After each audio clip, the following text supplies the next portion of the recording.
I'm about to try and do something that should not be possible. Set the fastest ever lap driven on any F1 game. Last year I managed to set a lap time of a 56.924, which was exactly 1/10 of a second faster than the previous world record held by Jarno Opmeer. However, for F1 25 the cars have been made slower by around 1.7 seconds per lap, as you can see by this screenshot of these world records between F1 24 and F1 25. So to beat my previous record and therefore complete this challenge, I'm going to need to drive better than I ever have before, which is why I'm going to be using my fully upgraded My Team car, because let's face it, I'm going to need all of the help that I can get. So for my first lap, it was unsurprisingly an absolute disaster. I mean, just have a look at me trying to keep the car on the road after cutting the first 3 corners. If this does not show you how powerful this car is, I don't know what will, because I literally had zero traction. Anyway, in the background, as you can see, is the rest of this lap, and to be honest, it was just a bit of a laugh, because I spun out of the double right-hander, I hit the wall in the S's section, and then spun leaving the final corner. So yes, that is very much my average first lap on these challenges. However, I did cross the line only 20 seconds away from the overall goal, and to be honest, that gave me hope, and you're about to find out why. Because on the very next lap, on the same set of medium tyres, whilst cutting the first 3 corners, I was unbelievably cautious, and it was absolutely worth it. This is because I entered the second DRS straight 3/10 down, but I left it 2 seconds up, and I was not done just yet. Once again, I was going to be super careful, because I knew that if I could keep the car facing the right direction after this upcoming double right-hander, I was going to gain so much lap time. And that is exactly what I did, because I was basically able to take the normal racing line on the entry to the double right-hander. I just about avoided a spin, and I was now 9 seconds up, which is huge.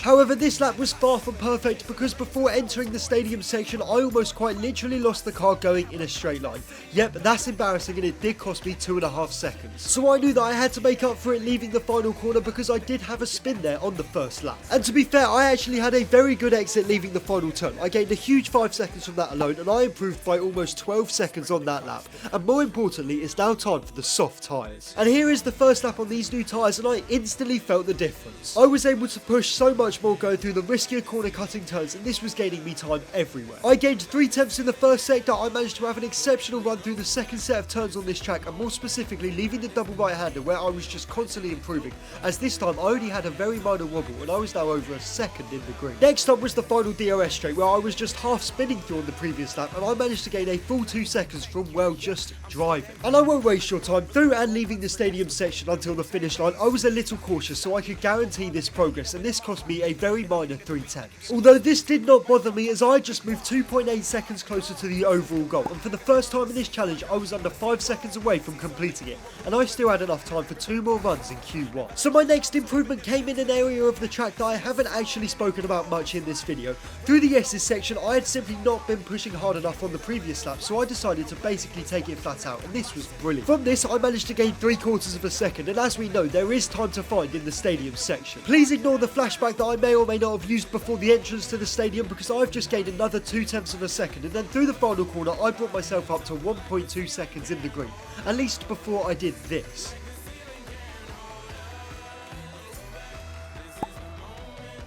What an idiot. I just applied way too much steering lock onto my tyres trying to take a tighter line to the finish line, and my tyres were already cooked. This cost me 6/10 worth of progress. Yeah, that wasn't my smartest move, but fortunately I still had time for one more run in Q1. And of course, we are once again coming into the stadium section. I'm only a 1/2 tenth in the red, and this could be a challenge changing sector if I nail this. Going through the entry corner, I cut it perfectly. I backed out of turning in too early to the actual stadium, and I nailed the apex. I've now just gained 1/2 second. I just have to hold my nerve. On the exit corner, I flew into the barriers and got perfect rotation and traction. Now just don't be an idiot and I will make huge progress. And fortunately I was not, because this lap was worth an entire second of improvement, which is massive. That was Q1 done. I was just under 3.5 seconds away from completing this challenge, and I was so ready for Q2. Okay, so before we get into Q2, I want to tell you about my one simple aim for this session, and that was to get within 1.5 seconds of the overall goal. That does mean that I currently need to gain over 1.7 seconds to complete this mini aim of mine, but I do have an idea which I'm about to show you, which I do believe will push me over the edge. I'm about to show you it, and it is the very reason why I believed that I could complete this challenge to begin with, even with this game's car being slower than last year. But before we get into that, here is my first banker lap of this session, and I set a lap time exactly 2/10 away from my personal best. So any progress above 2/10 on the delta next lap will be a step towards the overall goal. And here we go. This is my first lap of Q2, and going along the grass, I didn't exactly have that good of a run, but that did not matter because of what you're about to see. Coming into this set of corners, if we just compare Q1 to now, you can see that I was being super cautious on the entry to this set of corners and basically taking a new racing line without hitting the barriers. However, that is all about to change because on this lap I'm about to absolutely send it into the barrier because they are the new brakes for this section of corners for my car. I then just completely cut out the double right-hander by running along the grass, and this worked out brilliantly. I managed to gain a total of 6 tenths from this, and as you can see, even with the footage sped up, I was just constantly gaining time all the way up to the entry to the stadium section, and I was now 9 tenths in the grid. This lap could be at least 7 tenths worth of permanent progress. Going through turn 12, I honestly did not think that I had that good of a run going through here. However, the entirety of the stadium section and then turn 16, I was just on absolute rails. I gained another 4 tenths of a second. I finished this lap with 1.3 seconds worth of progress, and I was now just outside 2 seconds away from the overall goal. That lap was absolutely massive. I was just over half a second away from completing the challenge, and guess what the best news was?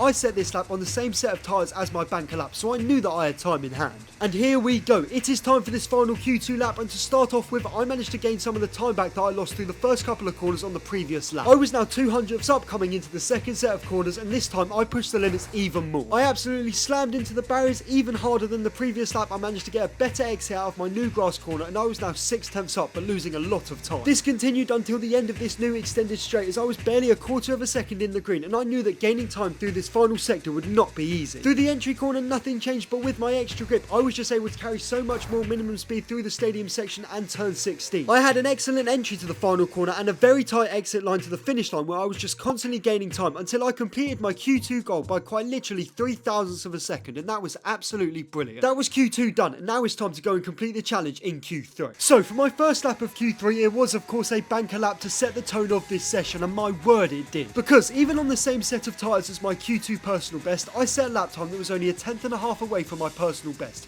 and I was so ready to get onto some fresh tyres. However, my second lap in Q3 did not really start until the final sector because my previous lap was so good that I was still 1.5 tenths down coming into the final sector, but I did know that this was where the fresher tyres would make the difference. Through the entry corner, I instantly brought myself up to a quarter of a second in the green, which I did not stop improving on. Because for the first time in this challenge, going through the final sector, as you can see, I did not even break one bit, and this was so worth it as by the time that we reached the finish line, I will have gained 6 tenths of a second. And I was now only just outside a second away from completing this challenge. I was absolutely delighted with this lap, but I did know that this final lap was going to have to be something special because finding a second from that is not an easy task. Here we go. It is now time for the most important lap of this challenge, and I set myself up for an excellent entry into the first section of corners. I took the perfect racing line whilst cutting the turns. I picked up a minor slipstream on the entry to the DRS straight, and by the end of said DRS straight, I was already 2 tenths up, a fifth of what I needed to gain. Next up was arguably the most important set of corners on this track, and I absolutely made them count because after a very clean hit with the barrier, which was my braking point, and a very decent exit leaving the grass turn, I was going to be 4 tenths up. However, this was only by the time that we did reach the entry to the stadium, where after this, I'm just going to let the footage play out for the rest of the lap because trust me, you want to see this.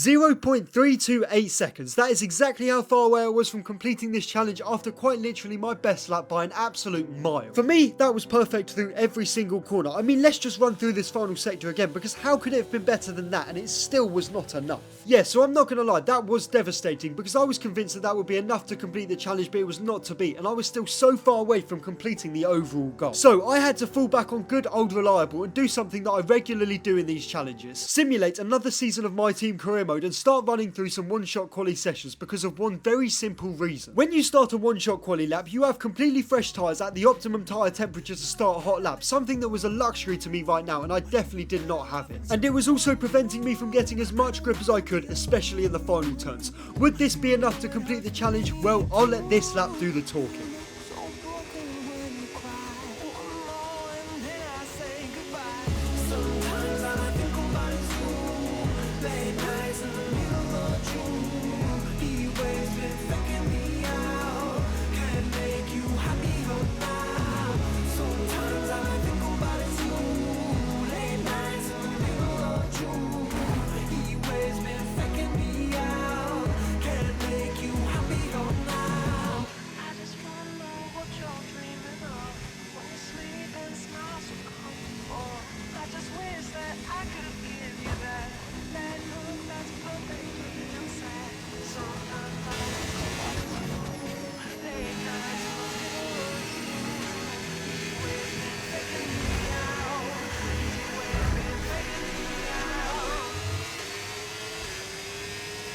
Oh my word, that final sector was unbelievable, and I had just completed this challenge by 28 thousandths of a second, and therefore I now own the fastest ever lap time driven on an F1 game again. Thank you all so much for watching. Please try and beat me and put your lap time in the comments. Remember to subscribe, and I will see you all next week.